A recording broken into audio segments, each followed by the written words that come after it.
नीतीश जी जैसे व्यक्ति पैदा हुए जिन्होंने 70 साल की आजादी के बाद आज तक तो आरक्षण दिया जाता था किसी गणना पे नहीं ना, डिमांड पे दिया जाता था। इस बार तो माननीय नेता ने जातीय गणना करने के बाद जो आर्थिक शैक्षणिक स्थिति थी, जो परिस्थिति थी, उसके हिसाब से आरक्षण देने का काम किया। तो एक नया ट्रेंड हिंदुस्तान में शुरू हुआ है ना।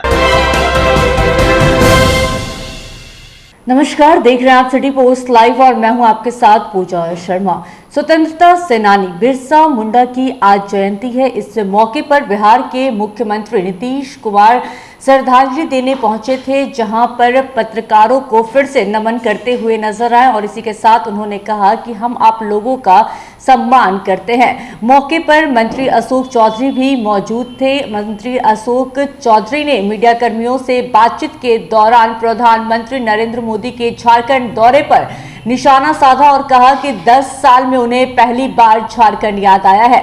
इसी के साथ जब शिक्षा मंत्री के बयान को लेकर उनसे सवाल किया गया तो क्या कुछ कहते हुए नजर आए मंत्री अशोक चौधरी, पहले आप वो सुने। ये बात तो है ना कि प्रधानमंत्री जी को लगभग 10 वर्ष हो रहा है। 10 वर्ष बाद कम से कम बिरसा मुंडा जी के यहाँ गए। पहली बार अगर फर्स्ट ईयर होता जाते तब समझ में आता ना। पहली बार गए हैं, 10 साल में याद आए हैं। जैसे जैसे चुनाव नजदीक आ रहा है तो लोग महापुरुषों को याद तो करते ही हैं।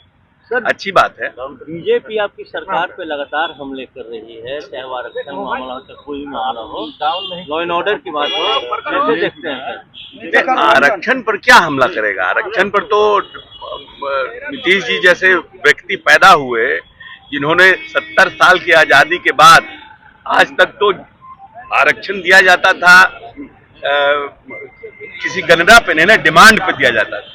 इस बार तो माननीय नेता ने जातीय गणना करने के बाद जो आर्थिक शैक्षणिक स्थिति थी, जो परिस्थिति थी, उसके हिसाब से आरक्षण देने का काम किया। तो एक नया ट्रेंड हिंदुस्तान में शुरू हुआ है ना कि भाई परिस्थितियों को देख करके आप आगे बढ़िए, योजनाओं का निर्माण कीजिए, जिसका डिमांड बहुत लंबे समय से पेरियार जैसे लोग करते रहे, उनके पहले भी बहुत से लोग करते रहे। इसलिए परिस्थितियां जो नेता ने काम किया है, ये तो पीढ़ी दर पीढ़ी आने वाले समय में लिए एक मील का पत्थर साबित हो गया है। सर, बीजेपी ने गोवर्धन पूजा के बहाने यादव को जुटाने की कोशिश की और लालू यादव पे लगातार हमला बोल रहे हैं। लालू जी ने बोला, ये क्या हो रहा है? बीजेपी अपने तरीके से लोगों में अपना परसेप्शन बनाने की कोशिश कर रही है, एक परसेप्शन बनाने की कोशिश कर रही है। किसी जात की राजनीति से ज्यादा जरूरी है काम की राजनीति। नीतीश कुमार जी ने जात की राजनीति से ऊपर उठकर काम की राजनीति पर जोर दिया है और काम की बदौलत लंबे समय से टिके हुए।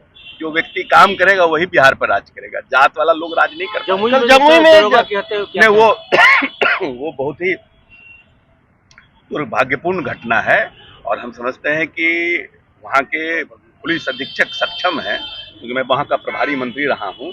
निश्चित रूप से वैसे लोगों पर दबिश बनी हुई है और उन लोगों पे कार्रवाई होगी और वैसे जितने भी इस तरह के बालू माफिया हैं उन सब पर सरकार सख्त है। और शिक्षा मंत्री ने कहा कि ऐसी पहली बार घटना हुई है क्या?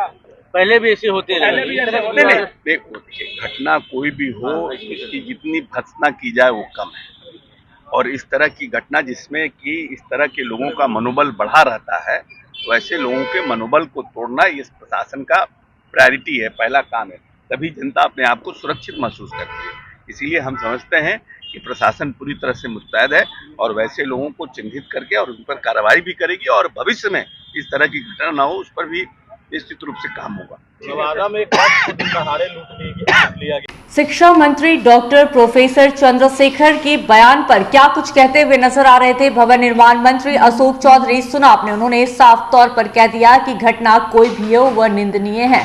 प्रशासन पूरी तरह से मुस्तैद है और इस पर कड़ी नजर बनाई गई है ताकि आगे चलकर इस तरह की घटना नहीं हो। इसी के साथ साथ प्रधानमंत्री नरेंद्र मोदी पर निशाना साधते हुए क्या कुछ कहते हुए नजर आ रहे थे भवन निर्माण मंत्री अशोक चौधरी, सुना। इस खबर में बस इतना ही। तमाम जानकारी के लिए बने रहें सिटी पोस्ट लाइव के साथ। इस वीडियो को लाइक करें, शेयर करें और चैनल को सब्सक्राइब करना ना भूलें। धन्यवाद।